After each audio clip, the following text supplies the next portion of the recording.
सभी विद्यार्थियों को नमस्कार। अपने इस YouTube चैनल पर आपका स्वागत एवं अभिनंदन।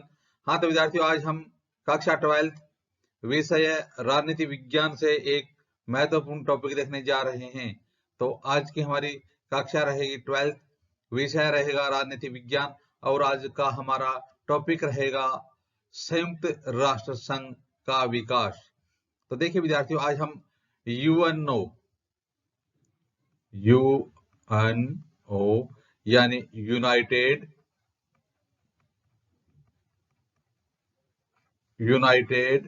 Nations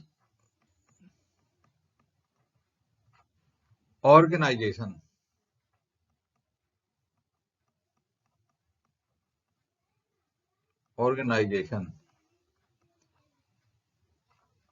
UNO United Nations Organisation यानी संयुक्त राष्ट्र संघ के बारे में अध्ययन करने जा रहे हैं।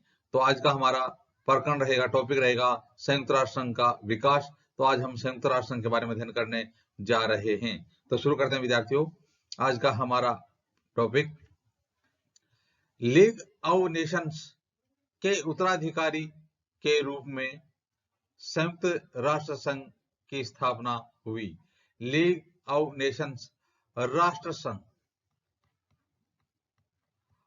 संघ के उत्तराधिकारी के रूप में संयुक्त राष्ट्र संघ की स्थापना हुई।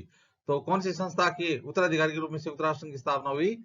लीग ऑफ नेशंस के उत्तराधिकारी के रूप में संयुक्त राष्ट्र संघ की स्थापना हुई। दूसरे विश्व युद्ध की समाप्ति के बाद सन 1945 में इसे स्थापित किया गया। तो संयुक्त राष्ट्र संघ को कब स्थापित किया गया? द्वितीय विश्व युद्ध की समाप्ति के बाद 1945 में। तो देखिए विद्यार्थियों, 24 अक्टूबर 1945 को संयुक्त राष्ट्र संघ की स्थापना की गई। इसलिए 24 अक्टूबर को संयुक्त राष्ट्र संघ दिवस मनाया जाता है। संयुक्त राष्ट्र संघ दिवस कब मनाया जाता है? 24 अक्टूबर को। 24 अक्टूबर को संयुक्त राष्ट्र संघ दिवस क्यों मनाया जाता है? क्योंकि 24 अक्टूबर 1945 को संयुक्त राष्ट्र संघ की स्थापना की गई थी। 51 देशों द्वारा घोषणा पत्र पर दस्तखत करने के बाद, यानी 51 देशों द्वारा घोषणा पत्र पर दस्तखत करने के बाद इस संगठन की स्थापना हो गई। तो कितने देशों ने घोषणा पत्र पर दस्तखत किए? 51 देशों ने संयुक्त राष्ट्र संघ के घोषणा पत्र पर दस्तखत किए। तो संयुक्त राष्ट्र संघ के जो मूल सदस्य हैं या स्थापना के समय संयुक्त राष्ट्र संघ है, इसकी सदस्य संख्या कितनी थी? 51 थी। तो इस प्रकार से 51 देशों द्वारा संयुक्त राष्ट्र संघ के घोषणा पत्र पर सबसे पहले दस्तखत किए गए थे। 2011 तक संयुक्त राष्ट्र संघ के सदस्य देशों की संख्या 193 थी। तो 2011 तक संयुक्त राष्ट्र संघ के सदस्यों की संख्या कितनी थी? 193, जो अब भी कायम है। तो इस प्रकार से संयुक्त राष्ट्र संघ की सदस्य संख्या 193 है। संयुक्त राष्ट्र संघ का प्रधान प्रतिनिधि महासचिव होता है। तो संयुक्त राष्ट्र संघ का प्रधान प्रतिनिधि कौन होता है या प्रमुख अधिकारी कौन होता है? महासचिव होता है। वर्तमान महासचिव कौन है? वर्तमान महासचिव है एंटोनियो गुटेरस। कौन है वर्तमान महासचिव? कौन है संयुक्त राष्ट्र संघ के? एंटोनियो गुटेरस हैं, जिन्होंने कब अपना पद संभाला था? 1 जनवरी 2017 को अपना पद संभाला था। तो एंटोनियो गुटेरस ने अपना पद कब संभाला था? 1 जनवरी 2017 को अपना पद संभाला था। तो इस प्रकार से संयुक्त राष्ट्र संघ के यूएनओ के वर्तमान महासचिव कौन है? एंटोनियो गुटेरेस हैं। संयुक्त राष्ट्र संघ के प्रमुख अंग, अब आगे हम देखेंगे कि संयुक्त राष्ट्र संघ के प्रमुख अंग कौन कौन से हैं या कितने हैं। तो संयुक्त राष्ट्र संघ के प्रमुख अंग 6 हैं। अब देखने जा रहे हैं हम कि संयुक्त राष्ट्र संघ के प्रमुख 6 अंग कौन कौन से हैं। हाँ तो विद्यार्थियों, अब देखेंगे संयुक्त राष्ट्र संघ के प्रमुख अंग। तो देखते हैं संयुक्त राष्ट्र संघ के प्रमुख अंग कौन कौन से हैं और उनकी संरचना क्या है। तो उनकी संरचना के बारे में भी अध्ययन करेंगे और उनके अंगों के बारे में भी अध्ययन करेंगे। तो देखिए विद्यार्थियों, संयुक्त राष्ट्र संघ के 6 प्रमुख अंग हैं। सबसे पहले देखते हैं सुरक्षा परिषद। सुरक्षा परिषद, तो सबसे पहले हम सुरक्षा परिषद के बारे में अध्ययन करने जा रहे हैं। सुरक्षा परिषद, तो देखिए विद्यार्थियों, सुरक्षा परिषद में 15 सदस्य होते हैं। तो सुरक्षा परिषद में कितने सदस्य हैं? 15 सदस्य हैं। 5 स्थायी सदस्यों, कौन कौन से? चीन, फ्रांस, रूस, ब्रिटेन और अमेरिका। तो बताइए संयुक्त राष्ट्र के स्थायी सदस्य कितने हैं? 5 स्थायी सदस्य हैं। 5 स्थायी सदस्य कौन कौन से हैं? चीन, फ्रांस, रूस, ब्रिटेन और अमेरिका को विटो यानी निषेधाधिकार का अधिकार प्राप्त है। निषेधाधिकार का अर्थ होता है मैं मना करता हूं। तो इस प्रकार से संयुक्त राष्ट्र संघ में कुल सुरक्षा परिषद में कुल कितने सदस्य हैं? 15 सदस्य हैं। स्थायी राष्ट्र कितने हैं? स्थायी राष्ट्र 5 हैं। 5 स्थायी सदस्य देश कौन कौन से हैं? चीन, फ्रांस, रूस, ब्रिटेन और अमेरिका। कितने देशों को विटो यानी निषेधाधिकार प्राप्त है? 5 स्थायी देशों को निषेधाधिकार यानी विटो का अधिकार प्राप्त है। 10 अस्थायी सदस्य,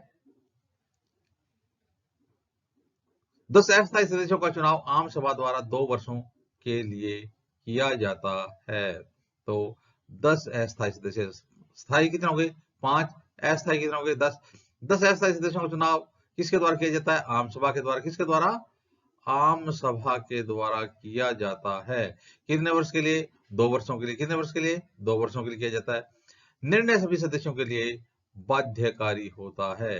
तो जो सुरक्षा परिषद का निर्णय होता है वो सभी सदस्य देशों के लिए बाध्यकारी होता है। अब दूसरा प्रमुख अंग है आम सभा। आम सभा, संयुक्त राष्ट्र संघ का दूसरा प्रमुख अंग कौन सा है? आम सभा या महासभा।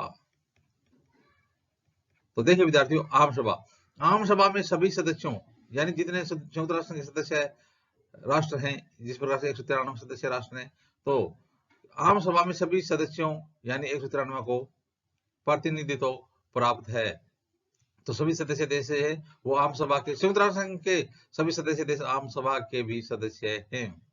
सभी सदस्यों के लिए एक समान मत देने का प्रावधान है। तो सभी सदस्यों के लिए एक समान मत देने का प्रावधान है। प्रमुख निर्णयों के लिए 2/3 मत, प्रमुख निर्णय है उसके लिए 2/3 मत की जरूरत पड़ती है। प्रमुख निर्णयों के लिए 2/3 मत और बाकी में यानी बाकी निर्णय उसके लिए सामान्य बहुमत की जरूरत होती है। तो प्रमुख निर्णयों के लिए 2/3 बहुमत चाहिए और सामान्य जो निर्णय है या सामान्य जो फैसले होते हैं उसमें सामान्य बहुमत की जरूरत होती है। निर्णय सभी सदस्यों पर बाध्यकारी नहीं होता है। तो यानी आम सभा में जो निर्णय होता है वो सभी सदस्यों के लिए बाध्यकारी नहीं होता है। हाँ तो विद्यार्थियों, अब देखते हैं संयुक्त राष्ट्र संघ का तीसरा प्रमुख अंग। हमने दो प्रमुख अंगों के बारे में अध्ययन किया, तो अब देखते हैं तीसरा अंग कौन सा है। तो संयुक्त राष्ट्र संघ का तीसरा अंग आ गया आर्थिक और सामाजिक परिषद। आर्थिक और सामाजिक परिषद, तो देखिए विद्यार्थियों, आर्थिक और सामाजिक परिषद में सदस्य देशों का चुनाव आम सभा द्वारा 3 वर्षों के लिए किया जाता है।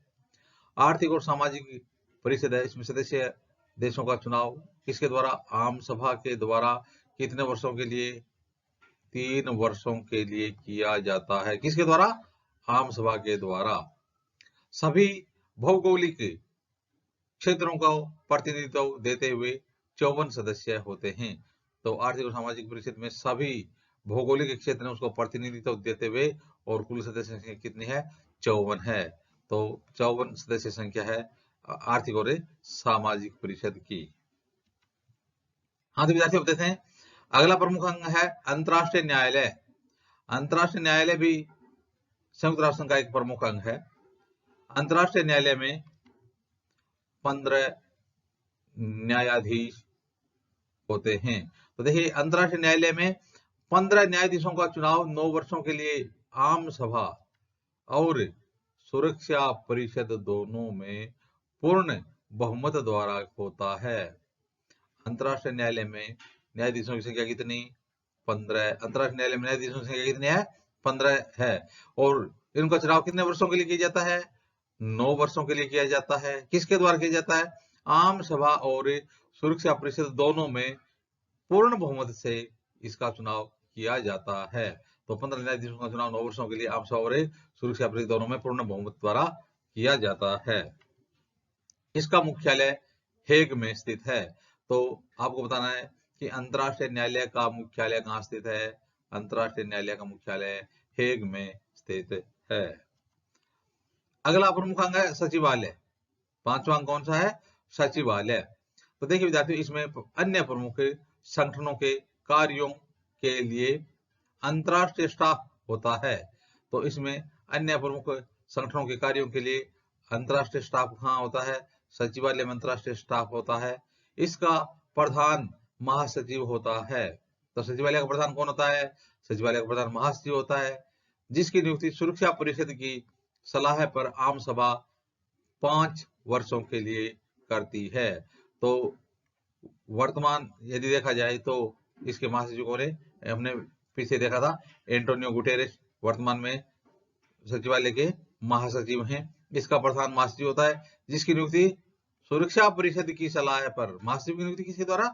सुरक्षा परिषद की सलाह पर आम सभा द्वारा या महासभा द्वारा कितने वर्षों के लिए होती है? 5 वर्षों के लिए की जाती है। कितने वर्षों के लिए? महासचिव की नियुक्ति 5 वर्षों के लिए की जाती है। किसके द्वारा? सुरक्षा परिषद की सलाह पर आम सभा द्वारा। हाँ तो विद्यार्थी, छठा है अंग न्यासिता परिषद। कौन सा? न्यासिता परिषद। तो देखिए न्यासिता परिषद 1 नवंबर 1994 से स्थित है। तो संयुक्त राष्ट्र संघ का कौन सा अंग है जो वर्तमान में स्थित है? वो हो जाएगा न्यासिता परिषद। तो बताइए न्यासिता परिषद कब से स्थित है? तो न्यासिता परिषद 1 नवंबर 1994 से स्थित चल रहा है। तो इस प्रकार से विद्यार्थियों आज हमने यूएनओ यूनाइटेड नेशंस ऑर्गेनाइजेशन यानी संयुक्त राष्ट्र संघ के बारे में अध्ययन किया। आगे आने वाले वीडियो में भी इसी प्रकार से हम राजनीतिक विज्ञान संबंधित अध्ययन सामग्री देखते रहेंगे। आप भी अपने इस YouTube चैनल के साथ बने रहिए। वीडियो देखने के लिए धन्यवाद।